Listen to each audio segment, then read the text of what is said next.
तो चलिए सीधे इस मुद्दे पर आते हैं। जब भी हम राष्ट्रपति या प्रेसिडेंट के बारे में सोचते हैं तो दिमाग में सबसे पहले क्या आता है? एक बहुत ही शानदार महल, बड़ी बड़ी ऐतिहासिक इमारतें और वो भव्य परेड्स, राइट? एकदम सिनेमैटिक सा दृश्य। लेकिन आज अपने इस एक्सप्लेनर में हम इस औपचारिक दिखावे से थोड़ा आगे बढ़ेंगे। हम उस शांति के पीछे छिपी एक ऐसी ताकत को समझेंगे जो किसी भी देश की दिशा बदल सकती है। यह सिर्फ एक नाम का पद नहीं है दोस्तों, इसके पीछे एक बहुत बड़ी जिम्मेदारी और पावर है। तो आइए इस शांत लेकिन बेहद ताकतवर संवैधानिक केंद्र को थोड़ा करीब से देखते हैं। अब यहाँ एक बड़ा ही दिलचस्प सवाल उठता है, संवैधानिक सत्ता का असली केंद्र आखिर कहाँ स्थित है? मतलब ट्रू पावर कहाँ है? अक्सर हमें लगता है कि सारी ताकत संसद के उस शोर शराबे में है या शायद कोर्टरूम्स में, लेकिन जब किसी बड़े कानून को फाइनल करना हो तो वो आखिरी मोहर, वो फाइनल से किसका होता है? इस डेमोक्रेटिक सिस्टम में आखिरी फैसला लेने का अधिकार आखिर किसके पास है? यही वो सवाल है जो आज की हमारी इस चर्चा का बेस बनेगा। चीजें एकदम क्लियर रहें, इसलिए हम इन 4 शक्तियों पर फोकस करेंगे। पहला, वीटो शक्तियां।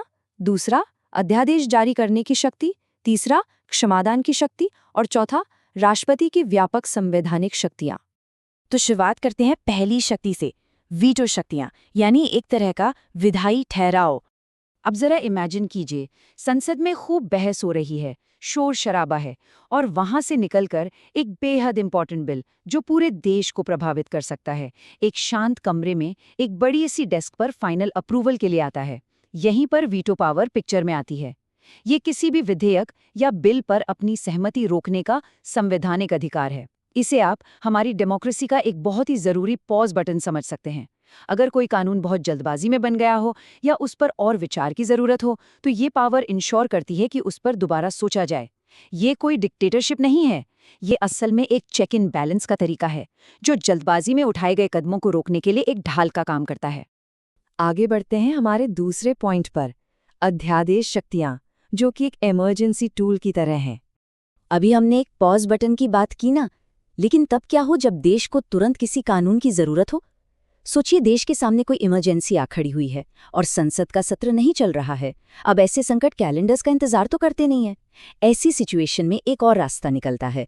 राष्ट्रपति सीधे एक अध्यादेश या ऑर्डिनेंस जारी कर सकते हैं जो बिल्कुल एक कानून की तरह ही तुरंत लागू हो जाता है। ये एक क्विक रिस्पॉन्स मैकेनिज्म है, एक ऐसा आपातकालीन उपकरण जो ये गारंटी देता है कि देश कभी भी कानूनी रूप से मजबूर या लाचार ना रहे।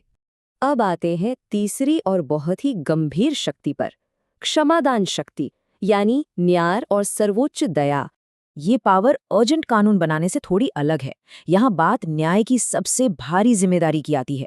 जब कोर्ट की सारी प्रक्रियाएं खत्म हो चुकी हों, यहाँ तक कि सुप्रीम कोर्ट का फाइनल फैसला भी आ चुका हो, तब भी एक आखिरी दरवाजा खुला रहता है। ये है क्षमा, दंड विराम या सजा को कम करने का आखिरी संवैधानिक अधिकार। इमेजिन कीजिए एक ऐसी अपील जहां सिर्फ लीगल आर्ग्यूमेंट्स नहीं है, बल्कि दया और इंसानियत की गुहार लगाई गई हो। ये जुडिशरी के फाइनल डिसीजन के खिलाफ एक आखिरी बैलेंस है। और सच्ची बात बताऊं तो ये दिखाता है कि हमारा संविधान सिर्फ कठोर कानूनों की किताब नहीं है, इसमें दया और ह्यूमैनिटी की भी पूरी गुंजाइश है।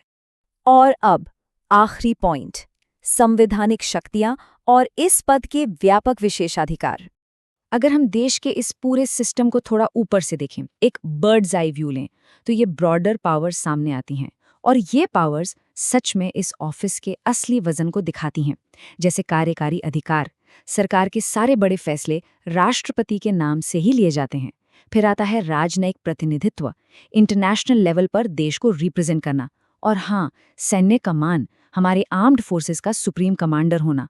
तो समझ रहे हैं आप, ये सिर्फ एक सेरेमोनियल या नाम मात्र का पद नहीं है, ये बेहद एक्टिव, पावरफुल और हमारी डेमोक्रेसी का एक ऐसा जिंदा स्तंभ है जो पूरे देश के ढांचे को मजबूती से थामे हुए है। तो इन सभी पावर्स को समझने के बाद एक बड़ा ही गहरा सवाल हमारे सामने आता है, क्या ये शक्तियां राष्ट्रपति को एक रक्षक बनाती हैं या एक शासक? हमने वीटो का ठहराव देखा, अध्यादेश की तेजी देखी और क्षमादान की दया भी। सत्ता और पावर का ये स्वरूप हालात के हिसाब से बदलता रहता है। इस पद के साथ जो भारी जिम्मेदारी आती है ना, वो शक्ति और संतुलन के बीच एक बहुत ही बारीक लाइन ड्रॉ करती है।